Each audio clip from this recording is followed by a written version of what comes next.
North Carolina forests.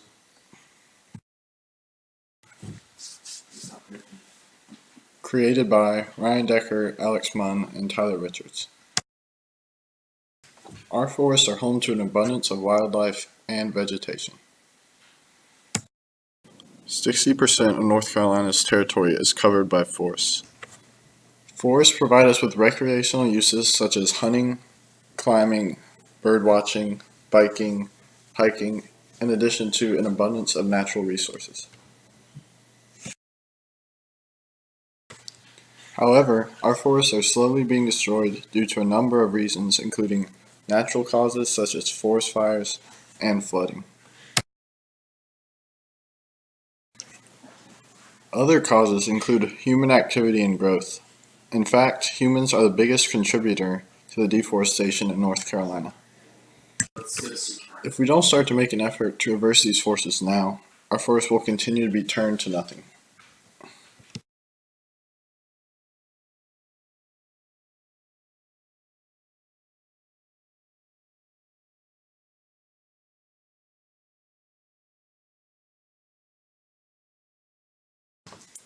North Carolina consists of many deciduous forests.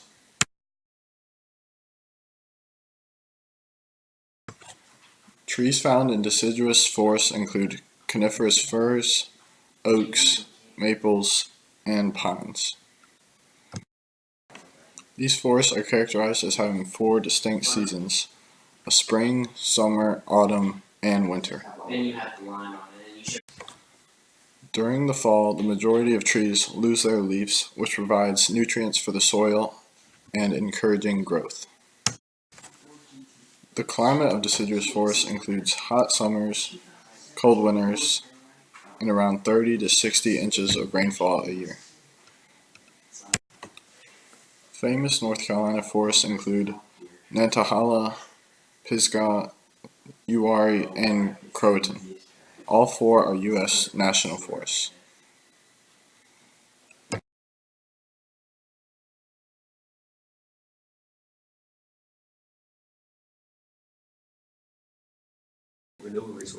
Black bears are a medium-sized species of bear located in North Carolina in large forest areas. The black bear is an omnivore and its diet consists of various types of berries, fish, rodents, and deer. The North American beaver is the largest rodent in North America and can weigh up to 71 pounds. Similar to the capybara, they are semi-aquatic creatures, best being suited for surviving on land and in freshwater ecosystems. They build many dams out of fallen branches, which acts as a natural deterrent to flooding and erosion. The eastern cottontail rabbit is the most common rabbit found in North America. Their diet consists of over 100 different types of vegetation. The eastern gray squirrel has been given the nickname of the natural forest regenerator. They are found all over eastern North America and eat and consume various types of vegetation.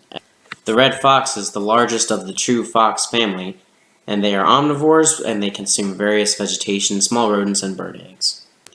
The white-tailed deer is a medium-sized species. They are herbivores and consume a variety of different vegetation. The coyote is a close relative to the eastern wolf and the red fox. They hunt in pairs or packs, aiming for the necks and throats of large animals, unlike wolves who attack from the rear. The bald eagle is the national bird of the United States and a symbol of our freedom. The American alligator is a large reptilian carnivore found in freshwater ecosystems.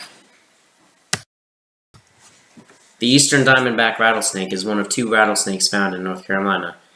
Their rattle is a symbol as a warning and should be avoided at all costs. North Carolina is home to various species of turtles and tortoises. The important thing to remember is that some turtle species are poisonous, but tortoises are not, but they're much larger and more lethal with their bite.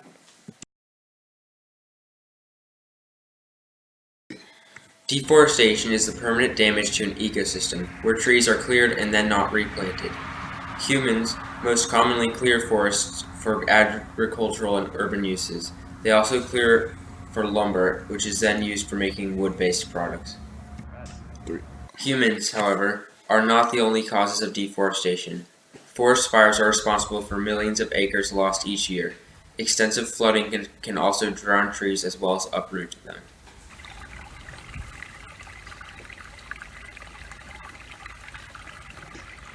The recent surge of people moving to North Carolina has caused a drastic spike in deforestation.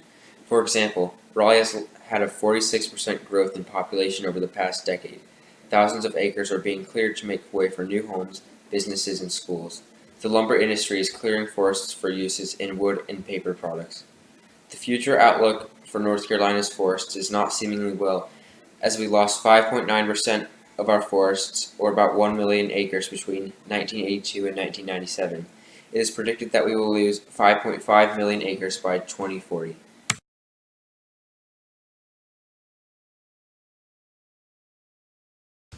Deforestation has massive effects on our ecosystems and the animals living in them, as 80% of the world's animals live in forests. Our extensive clearing of forests has created an alarmingly fast rate of extinction of our current species.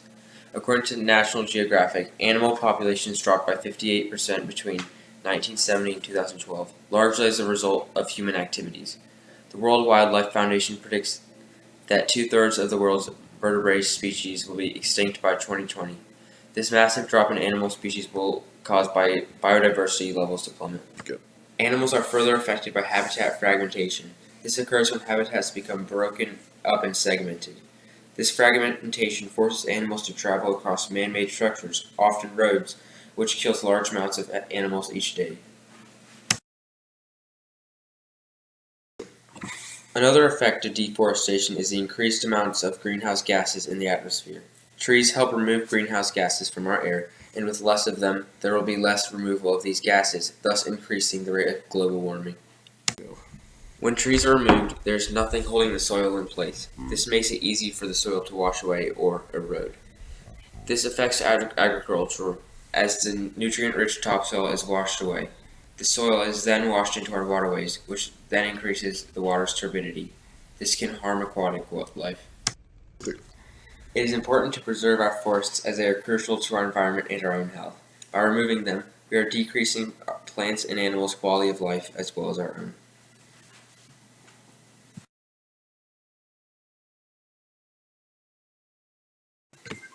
So how does our government attempt to manage the deforestation our state and country face?